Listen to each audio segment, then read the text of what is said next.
హిందుత్వానికి వచ్చిన ఏకైక సమస్య ఏంటంటే హిందుత్వంలో శాస్త్రీయత ముడిపడి ఉంది, అంటే సైన్స్ ముడిపడి ఉంది.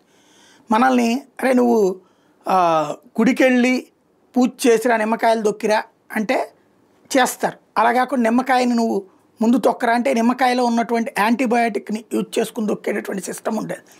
దాన్ని సరిగ్గా అంటే సైన్స్ ప్రకారం ఇట్లా మంచిదిరా అని చెప్తే వినరు కాబట్టి దేవుడి పేరు చెప్పి సైన్స్ను మన చేత అమలు చేయించారు. మన ఉపవాసంలో సైన్స్ ఉంది, మన ఆహారపు అలవాట్లలో సైన్స్ ఉంది, ప్రసాదాల్లో, అలాగే మన ఆలయాల నిర్మాణంలో వాస్తులో సైన్స్ ఉంది. అట్లాగే మన క్యాలెండర్లో ఇవాళ చెప్పేటటువంటి దానికంటే రాసుల ప్రకారం చెప్పుకునేటటువంటి దాంట్లోనూ సైన్స్ ఉంది. కానీ హిందుత్వంలో ఉన్నటువంటి శాస్త్రంలో ఉన్నటువంటి శాస్త్రీయత మీద పరిశోధన జరగల. ఈ మధ్యకాలంలో కొంతమంది చేస్తున్నారు, కొన్ని రిపోర్ట్స్ వస్తున్నాయి, కానీ ఓవరాల్గా అలాంటి ప్రక్రియ చేపట్టలేదు.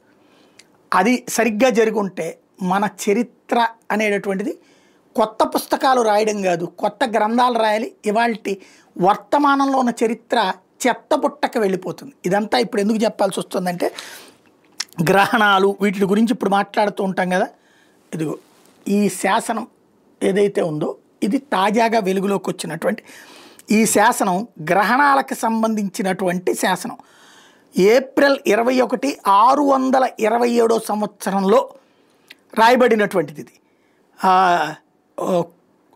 కుర్తకోటి కాపర్ ప్లేట్ మీదన రాసుకొచ్చినటువంటిది ఏంటంటే 7 గ్రామాలకు సంబంధించి రవి శర్మన్ సన్ ఆఫ్ మాధవ శర్మన్ అగస్త్య గోత్ర అని చెప్పి దాని మీద ఉంది. అగస్త్య గోత్రికుడైనటువంటి మాధవ శర్మకి సంబంధించినటువంటి వ్యక్తి 7 గ్రామాలకు సంబంధించినటువంటి కుర్తకోటి కాపర్ ప్లేట్ మీద రాసినటువంటిది ఏంటంటే అప్పట్లో ఇప్పటి లెక్క ప్రకారం 16th జనరల్ ఇయర్ ఏదైతే ఉందో ఏది పులకేసి 627 సంవత్సరం సందర్భంలో సూర్యగ్రహణానికి సంబంధించినటువంటి వివరాలు, ఆ సూర్యగ్రహణం ఎలా వచ్చింది, ఎప్పుడు పోతుంది, ఏంటి అన్నటువంటి దానికి సంబంధించి సంతకంతో సహా ఉన్నటువంటి లెక్క.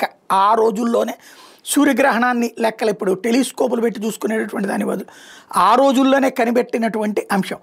మనకి ఇప్పటికీ క్యాలెండర్ కానీ పంచాంగాలు కానీ చూడండి, ఎప్పుడు ఎన్ని సంవత్సరాల క్రితం ఎన్ని సంవత్సరాల తర్వాత రాయగలిగారు వాళ్ళు. ఆ పంచాంగంలో రాయబడినట్టే అమావాస్య వస్తుంది, ఆ పంచాంగంలో రాయబడినట్టే పౌర్ణమి వస్తుంది కదా, ఆ పంచాంగంలో రాయబడినట్టే గ్రహణాలు వస్తున్నాయి కదా. మరి ఎలా సాధ్యమవుతుంది? అది మన ఏదైతే హిందుత్వానికి సంబంధించినటువంటి మూలాలలో ఉన్నటువంటి సైన్స్. ఆ దిశగా మనం ఏమాత్రం పరిశోధనలు చేయలేకపోవడం దౌర్భాగ్యం.